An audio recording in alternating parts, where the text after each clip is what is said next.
வணக்கம். திசைகளின் 5 மணி செய்திகள். பண்டிகை கால விமான கட்டண மானியம் மக்களின் அதிருப்தியை குறைத்துள்ளது. அமைச்சர் ஆந்தனி லோக். விழா காலங்களில் விமான கட்டண உயர்வை கட்டுப்படுத்தும் அரசின் முயற்சியால் மக்களின் அதிருப்தி குறைந்துள்ளது என்று போக்குவரத்து அமைச்சர் ஆந்தனி லோக் தெரிவித்தார். அதிகபட்ச கட்டண நிர்ணயமும் மானியங்கள் வழங்கியதன் மூலமும் முன்பு 2000 ரிங்கிட் வரை இருந்த கட்டணங்கள் தற்போது கட்டுக்குள் வந்துள்ளன. இது அரசின் ஒரு வருட நடவடிக்கையின் வெற்றிக்கு சான்றாகும் என்றார் அவர். அரசு அதிகபட்ச கட்டணமாக 499 ரிங்கிட்டை நிர்ணயித்திருந்தாலும் சில விமான நிறுவனங்கள் 300 ரிங்கிட் வரை குறைந்த கட்டணத்தில் சேவைகளை வழங்குகின்றன. இது அரசு மேற்கொண்ட நடவடிக்கையின் மூலம் மக்கள் பயனடைந்துள்ளனர் என்பதை காட்டுகிறது. தேவையை பூர்த்தி செய்ய MAS, AirAsia, Batik Air போன்ற விமான நிறுவனங்கள் கூடுதல் விமானங்களை இயக்கி வருகின்றன. சபா சரவாக்கிற்கு 349 ரிங்கிட் முதல் ஒரு வழி நிலையான கட்டணத்தை MAS வழங்குகிறது. அரசின் இந்த நடவடிக்கை பொதுமக்களிடையே நல்ல வரவேற்பை பெற்றுள்ளது என அவர் மேலும் தெரிவித்தார். பெரும்பான்மையாக மலாய் முஸ்லிம் மக்கள் வாழும் பகுதிகளில் மது விற்பனை தொடர்பான தற்போதைய நிலையே தொடர வேண்டும் என்று உள்ளாட்சி அமைப்புகளுக்கு அரசு அறிவுறுத்தியுள்ளது. இது சமூக நல்லிணக்கத்தை பேணுவதற்கும் அரசியல் சர்ச்சைகளை தவிர்ப்பதற்கும் எடுக்கப்பட்ட முடிவு என்று வீட்டு வசதி ஊராட்சி மன்ற மேம்பாட்டு அமைச்சர் ngா காமிங் தெரிவித்துள்ளார். மது அருந்த விரும்பாதவர்கள் வாங்க வேண்டாம் என்றும் அருந்துபவர்களை தடுக்க முடியாது என்றும் அவர் கூறினார். ஈப்போவில் சில பகுதிகளில் மது விற்பனை தடையை நீட்டிக்க கோரி உள்ளூர் மக்களிடம் இருந்து கோரிக்கைகள் வந்துள்ளன. இதுகுறித்து பரிசீலனை செய்து அனைத்து தரப்பினருக்கும் பாதிப்பு இல்லாத வகையில் முடிவெடுக்கப்படும் என்று அமைச்சர் ngா காமிங் தெரிவித்துள்ளார். தேவையற்ற சர்ச்சைகளை தவிர்த்து நாட்டின் முன்னேற்றத்தில் அனைவரும் கவனம் செலுத்த வேண்டும் என்றும் அவர் கேட்டுக்கொண்டார். ஈப்போ நகரில் உள்ள ஈப்போ பெரிய சந்தையை நவீனமயமாக்கவும் மேம்படுத்தவும் அரசாங்கம் 15 மில்லியன் ரிங்கிட் நிதி ஒதுக்கியுள்ளதாக வீட்டு வசதி ஊராட்சி மன்ற மேம்பாட்டு அமைச்சர் ngா காமிங் தெரிவித்தார். இந்த சந்தை 50 ஆண்டுகளுக்கும் மேலான பழமை வாய்ந்தது. இதன் மூலம் சந்தையின் பழைய தோற்றத்தை மாற்றி சுற்றுலா பயணிகளை ஈர்க்கும் இடமாக மாற்ற அரசு திட்டமிட்டுள்ளதாக அவர் குறிப்பிட்டார். ஈப்போ மாநகராட்சி இந்த திட்டத்திற்கான வடிவமைப்பு போட்டியை நடத்தி வருகிறது. இந்த பணிகள் 2026ஆம் ஆண்டின் இறுதியில் முடிவடையும் என எதிர்பார்க்கப்படுகிறது. இதேபோன்று பேரா மாநிலத்தில் உள்ள மற்றொரு பாரம்பரிய சந்தையான பசார் பாசிர் பிஞ்சியை மேம்படுத்த 16 மில்லியன் ரிங்கிட் ஒதுக்கப்பட்டுள்ளது. அங்கு புதிய வணிக இடங்கள், கார், மோட்டார் சைக்கிள் நிறுத்துமிடங்கள் ஆகிய நவீன வசதிகள் ஏற்படுத்தப்பட உள்ளன. இந்த பணிகள் நவம்பர் 2026இல் முடிவடையும் என எதிர்பார்க்கப்படுவதாக ngா காமிங் தெரிவித்தார். முன்னதாக கென்னிங் சந்தை மேம்பாட்டு பணிகள் 5 லட்சம் ரிங்கிட் செலவில் முடிக்கப்பட்டுள்ளது குறிப்பிடத்தக்கது. சீன புத்தாண்டை முன்னிட்டு SHMMP எனப்படும் விழாக்கால அதிகபட்ச விலை கட்டுப்பாட்டு திட்டம், ரஹ்மா மடானி விற்பனை திட்டம் ஆகிய இரண்டையும் ஸ்லாங்கூர் அரசு ஒருங்கிணைந்து செயல்படுத்துகிறது. இதன் மூலம் விழா காலங்களில் பொருட்களின் விலை கட்டுக்குள் வைக்கப்படும் என உள்நாட்டு வாணிபம் வாழ்க்கை செலவின அமைச்சர் டத்தோ மீசான் பின் முகமது அலி தெரிவித்தார். இந்த திட்டங்களின் மூலம் பயனீட்டாளர்கள் நியாயமான விலையில் பொருட்களை வாங்க முடியும். அவை செயல்படுத்தப்படுவதால் பயனீட்டாளர்களுக்கு அதிக நன்மைகள் கிடைக்கும்.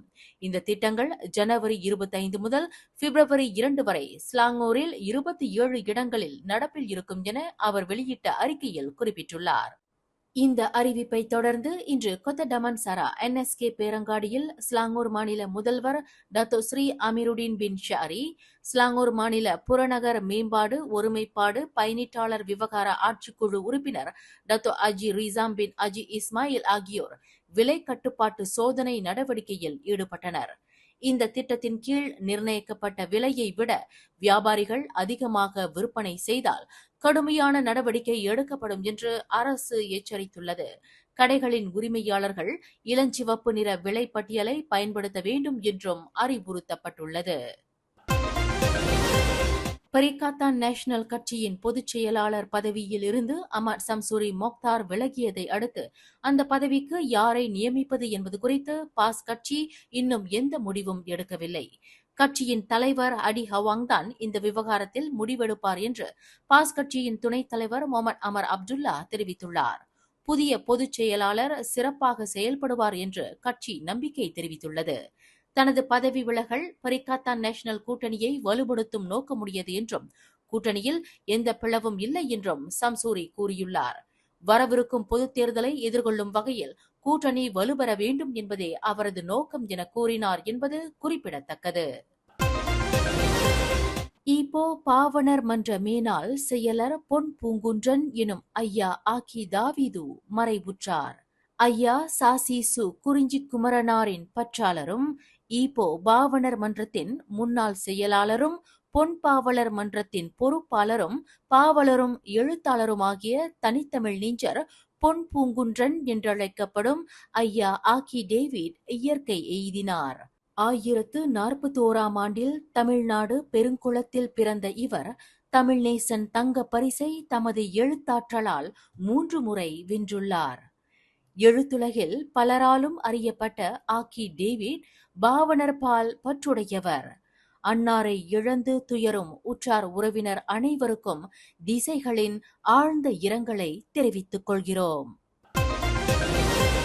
கஹிராவில் உள்ள அல் அசார் பல்கலைக்கழகத்தில் பயிலும் 8 மலேசிய மாணவர்கள் பாட் சைட்டுக்கு சென்றபோது ஏற்பட்ட விபத்தில் காயமடைந்தனர். முகமது ஜஃப்ரி அப்துல் ரஷீத், முகமது சுலி நஸ்ரி, முகமது ரைஸ் ஜஃப்ரான் முகமது சுஹைமி ஆகிய 3 மாணவர்கள் மருத்துவமனையில் அனுமதிக்கப்பட்டு பின்னர் கைராவில் உள்ள மற்றொரு மருத்துவமனைக்கு மாற்றப்பட்டனர். மற்ற 5 மாணவர்களான முகமது ஃபிர்டவுஸ் யக்கூப், முகமது அட்லி ஃபித்ரி முகமது அன்வார், ஷாருல் ஐமான் ஜஃபார், முகமது ஜுல்ஃபிகார் அமத் தர்மிசி, முகமது ஆசிக் பட்ரிஷா நூர் ஹமீடோன் ஆகியோர் லேசான காயங்களுடன் வெளிநோயாளிகளாக சிகிச்சை பெற்றதாக எடுகேஷன் மலேசியா ஈஜிப்ட் தமது முகநூல் பக்கத்தில் தெரிவித்துள்ளது. EME அதிகாரிகள் மருத்துவமனைக்கு விரைந்து சென்று மாணவர்களின் நிலையை விசாரித்தனர். அல் அசார் பல்கலைக்கழகமும் மாணவர்களுக்கு தேவையான உதவிகளை செய்து வருகிறது. மாணவர்கள் எந்த ஒரு நடவடிக்கையிலும் ஈடுபடும் போது கவனமாக இருக்க வேண்டும் என்று EME அறிவுறுத்தியுள்ளது. கல்லூரி பல்கலைக்கழக மாணவர்களுக்கு தொழில்முறை பயிற்சி அளிக்க நிறுவனங்களை கட்டாயப்படுத்தும் அரசின் புதிய கொள்கை வணிகச் செலவுகளை அதிகரித்து வெளிநாட்டு முதலீட்டாளர்களை அச்சுறுத்தக்கூடும் என்று தொழில் அமைப்புகள் கருத்து தெரிவித்துள்ளன. இந்த கொள்கையின்படி ஒவ்வொரு வெளிநாட்டு ஊழியருக்கும் 3 உள்ளூர் மாணவர்களுக்கு பயிற்சி அளிக்க வேண்டும். இது மலேசியாவை வெளிநாட்டு முதலீடுகளுக்கு குறைவான கவர்ச்சிகரமான இடமாக மாற்றும் என்று MICCI எனப்படும் மலேசிய அனைத்துலக வர்த்தக தொழில் சபையும் MEF எனப்படும் மலேசிய முதலாளிகள் கூட்டமைப்பும் தெரிவித்துள்ளன. இந்த கொள்கை அடுத்த ஆண்டு ஜனவரி 1 முதல் முழுமையாக நடப்புக்கு வரும். சிறிய நடுத்தர நிறுவனங்களுக்கு இந்த கொள்கை சவால்களை ஏற்படுத்தும் என்றும் பயிற்சி அளிப்பதற்கான செலவுகளை ஈடுகட்ட அரசு வழங்கும் வரி சலுகைகள் போதுமானதாக இருக்காது என்றும் அவை கூறுகின்றன. வெளிநாட்டு வல்லுநர்களின் தேவை உள்ள தொழில்களுக்கு இந்த கொள்கை தடையாக இருக்கும் என்றும் அவர்கள் தெரிவித்துள்ளனர். இந்த புதிய பயிற்சி திட்டம் சுமார் 1 லட்சம் உள்ளூர் மாணவர்களுக்கு பயனளிக்கும் என்று அரசு தெரிவித்துள்ளது.